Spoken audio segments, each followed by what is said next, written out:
Hi hello, ഒരു special kiwi banana shake ഉണ്ടാക്കിയാലോ? ഇതിനകത്ത് ഐസ്ക്രീം ഒന്നും ഇല്ല കേട്ടോ. സംഭവം എല്ലാം ഉണ്ടെങ്കിൽ നമുക്ക് സിമ്പിൾ ആയിട്ട് ഉണ്ടാക്കി എടുക്കാൻ പറ്റുന്ന ഒരു സാധനമാണ് ഈ കിവി. കട്ട് ചെയ്ത് കഴിയുമ്പോൾ ആ ലുക്ക് ഉണ്ടല്ലോ, അത് അടിപൊളിയല്ലേ. എനിക്കത് ഭയങ്കര ഇഷ്ടമാണ് കേട്ടോ. ഇത് നമുക്ക് സാധനം എങ്ങനെ ഉണ്ടാക്കുന്നത് നോക്കിയാലോ? കിവി, ചെറുപഴം, പാല്, പഞ്ചസാര, ഇതാട്ടോ നമുക്ക് മെയിൻ ആയിട്ട് വേണ്ട സാധനങ്ങൾ. ഇത് മൂന്ന് മിക്സിയിലേക്ക് ഇട്ടിട്ട് നന്നായിട്ടൊന്ന് അരച്ചെടുക്കാം കേട്ടോ.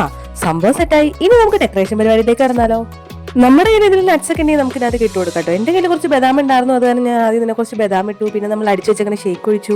ഗ്ലാസ്സിൽ ഷേക്ക് നിറച്ചു ഒഴിക്കണം, അതാണ് അതിന്റെ ഒരു രസം. ഇത്രയും കഴിയുമ്പോൾ കയ്യിൽ ബൂസ്റ്റ് ഉണ്ടോ? ബൂസ്റ്റ് ഉണ്ടെങ്കിൽ അതിന്റെ മേലൊന്ന് വിതറി കൊടുക്കാം, ചുമ്മാ ഒരു ഭംഗിക്ക്. പിന്നെ നമ്മുടെ കയ്യിൽ നട്ട്സ് ഉണ്ടായിരുന്നല്ലോ, അതും കൂടി കുറച്ച് വിതറി കൊടുക്കാം കേട്ടോ. ഇതൊക്കെ ധാരാളാ. ഇത്രയൊക്കെ ആകുമ്പോൾ തന്നെ നമ്മുടെ സാധനം സെറ്റ് ആയിട്ടുണ്ട്. പിന്നെ നമുക്ക് എന്തെങ്കിലും ഒരു ഓവർ അലങ്കാരം ഉണ്ടെങ്കിലാണല്ലോ ഒരു രസം ഉണ്ടാവുള്ളൂ.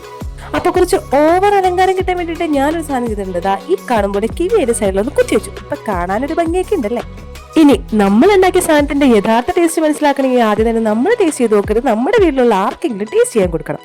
അവരുടെ മുഖത്തെ എക്സ്പ്രഷൻ കണ്ടിട്ട് വേണം നമ്മൾ ഉണ്ടാക്കിയ സാധനം എങ്ങനെയുണ്ടെന്ന് നമുക്ക് മനസ്സിലാക്കാനായിട്ട്.